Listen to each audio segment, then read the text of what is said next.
मैं शालिनी पांडे स्वागत करती हूँ आपके अपने YouTube channel Shalini beyond study पे। आज बात कर रहे होंगे कोर्स नंबर 8 जो कि आपका है education of children with hearing and speech disability. तो इस सिलेबस के जो भी टॉपिक्स आपके सिलेबस में दिया गया है सारे टॉपिक्स पे एक एक करके हम बात कर रहे होंगे। आज सबसे पहले बात करेंगे यूनिट 1.1 जो कि है आपका evaluation of education for children with hearing and speech disability, मतलब कि सुनने और बोलने की अक्षमता वाले बच्चों के लिए शिक्षा का विकास।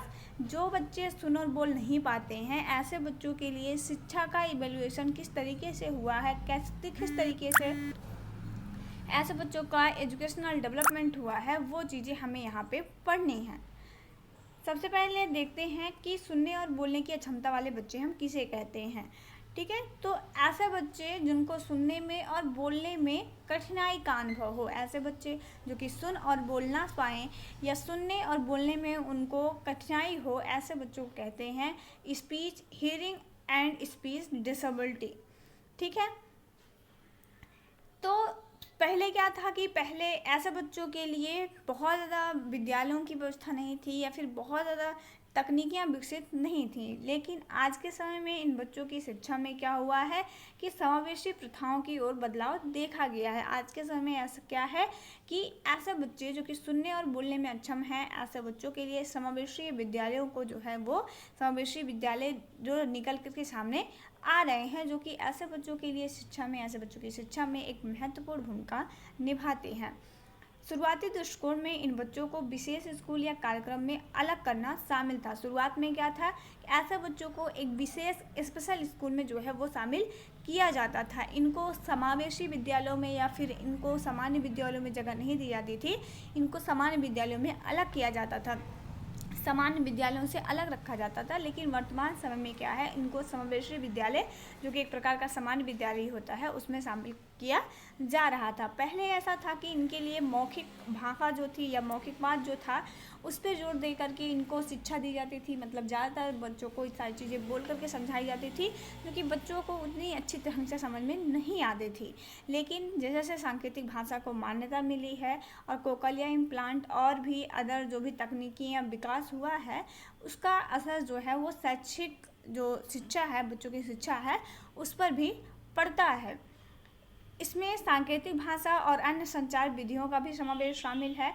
इसमें क्या हुआ है कि जो सांकेतिक भाषा है और भी जैसे क्यूड स्पीच है, ठीक है, मतलब ऐसा कोई भी संसाधन जो कि ऐसा कोई भी संचार का माध्यम जो कि बच्चों की शिक्षा को बढ़ावा दे सके, तो ऐसे बहुत सारी तकनीकियाँ जो हैं शिक्षा में, ऐसे बहुत सारे संचार के साधन जो है जो चाहे बच्चे समझ सकते हैं या जो भी बच्चे समझ सकते हैं जिस भी लैंग्वेज में, उस लैंग्वेज का इस्तेमाल आज समावेशन विद्यालयों में देखने को मिलता है। साथ ही समावेशी कक्षाओं में व्यक्तिगत शिक्षा योजनाओं पर भी अधिक जोर दिया जाता है। और साथ ही साथ क्या है कि जो आईईपी होती है, मतलब इंडिविजुअलाइज्ड एजुकेशन प्लान्स होते हैं, वो भी आज के समय में इन बच्चों पर अधिक लागू किए जाते हैं पहले के समय की अपेक्षा।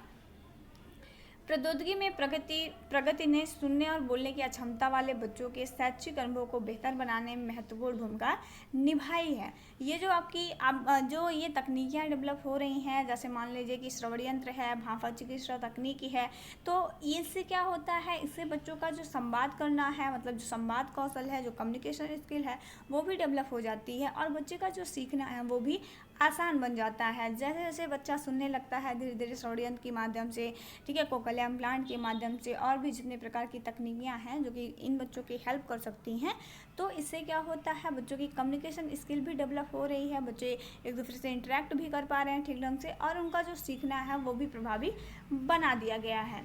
इसके अतिरिक्त विकलांग व्यक्ति शिक्षा अधिनियम जो कि आईडीए है, जैसे कानूनों और विनियमों ने सुरक्षा प्रदान की है। ऐसे बच्चों को अनेक तरह की जो सुरक्षाएं हैं वो भी प्रदान किया गया है। विकलांग बच्चों के लिए समान शैक्षिक अवसर अनिवार्य है। जैसे आपने पढ़ा है आरटी पढ़ा है जिसमें 6 से 14 वर्ष तक के बच्चों के लिए, और दिव्यांग बच्चों में 6 से 18 तक के बच्चों के लिए जो है वो सुविधाएं दी गई हैं, उनको शिक्षा का समान अधिकार दिया गया है। ऐसे बच्चों के लिए यह भी एक मददगार साबित होता है।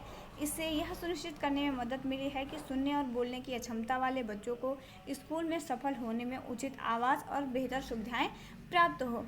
आज के समय में क्या है कि ऐसे बच्चों के लिए अनेक तरह के जो विद्यालय हैं जिनमें उचित आवास की भी सुविधाएं हैं, वो सारी सुविधाएं भी इन बच्चों को मिल रही है। ऐतिहासिक रूप से इन विकलांग बच्चों को अवसर मुख्य धारा को शिक्षा से बाहर रखा जाता था। पहले के समय में क्या था कि ऐसे बच्चों को जो मुख्य धारा की शिक्षा है, मुख्य धारा की शिक्षा से मतलब है समावेशी शिक्षा, उसी शिक्षा को हम कहते हैं मुख्य धारा की शिक्षा। ठीक है, तो ये जो समावेशी शिक्षा है, जो कि आप इंक्लूसिव एजुकेशन के चैप्टर में आपने पढ़ा भी होगा कि समावेशी शिक्षा क्या होती है। तो आज पहले बच्चों को जो ये समावेशी शिक्षा थी या समाज की जो मुख्यधारा की शिक्षा थी उससे दूर रखा जाता था।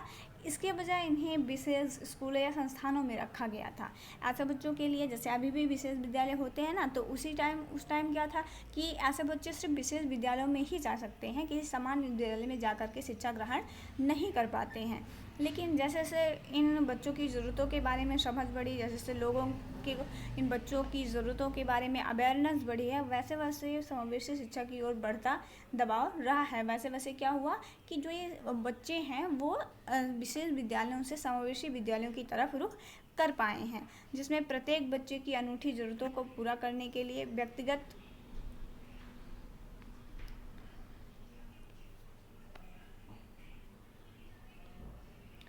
इसमें क्या हुआ है कि जो प्रत्येक बच्चे हैं, इसमें प्रत्येक बच्चे की अनूठी ज़रूरतों को पूरा करने के लिए व्यक्तिगत शैक्षिक योजना और आवास पर भी ध्यान केंद्रित किया गया था, जो पहले नहीं था। वो चीज़ें जैसे पहले बच्चे विशेष विद्यालय में जाते थे, आज के समय में बच्चे क्या है वो व्यक्तिगत शैक्षिक योजना पे भी लोगों का ध्यान है। और ऐसे बच्चों के लिए आवास जो है, मतलब जहाँ पे बच्चे रह करके ही उसी विद्यालय में रह करके शिक्षा ग्रहण कर पाए, तो वो सारी सुविधाएँ आज के समय में धीरे धीरे इन बच्चों के लिए डेवलप हो रही हैं। इससे शिक्षा का अधिकार अधिनियम जैसे पहलों द्वारा समर्थित किया गया है, जिसमें विकलांग बच्चों सहित सभी बच्चों के लिए मुफ्त एवं अनिवार्य शिक्षा के प्रावधान है, आवश्यकता है। जैसे आपने पढ़ा है ना, आरटी में क्या है 6 से 14 और 6 से 18 तक बच्चों के लिए, तो ऐसे दिव्यांग बच्चों के लिए 6 से 18 तक उम्र के बच्चों के लिए मुफ्त और अनिवार्य शिक्षा की भी आवश्यकता है, जो कि इन बच्चों को मिलनी चाहिए। इसके अतिरिक्त सांकेतिक भाषा और अन्य संचार विधियों के माध्यम की बढ़ती पहचान और उन्हें अधिक व्यापक रूप से उपलब्ध कराने के प्रयास किए गए हैं। आज के समय में सांकेतिक भाषा भी बहुत डेवलप हो चुकी है। ठीक है, तो जैसे ISLRTC समय समय पर बुक्स भी पब्लिश कर रहा है, तो उसका भी बेनिफिट जो है इन बच्चों को मिलता है। और इन बच्चों का जो संचार विधियाँ हैं वो भी जैसे जिस भी तरीके से, जिस भी मेथड से, जिस भी लैंग्वेज से बच्चा समझ सकता है, वो सारे उपलब्ध कराने के प्रयास किए गए हैं। सरकार ने विकलांग बच्चों की शिक्षा का समर्थन करने के लिए विभिन्न नीतियों और योजनाओं को लागू किया है, जिसमें शिक्षा का अधिकार अधिनियम, जिसमें RT है, उसके बाद SSA है, जिसे आप सर्व शिक्षा अभियान कहते हैं। माध्यमिक स्तर पर विकलांग व्यक्तियों के लिए समावेशी शिक्षा IDAC, इस तरह के बहुत सारे ऐसे अधिनियम हैं जिनमें इन बच्चों की शिक्षा को लेकर कुछ प्रावधान किए गए हैं, जो कि इन बच्चों की शिक्षा को क्या है कि बढ़ावा देते हैं, ऐसे बच्चों की शिक्षा के लिए सुविधाएँ उपलब्ध कराते हैं। इसके अतिरिक्त भारत में सुनने और बोलने में अक्षम बच्चों के लिए शिक्षा और रोजगार में सुधार की दिशा में गैर सरकारी संगठन काम कर रहे हैं। इन सरकारी संगठनों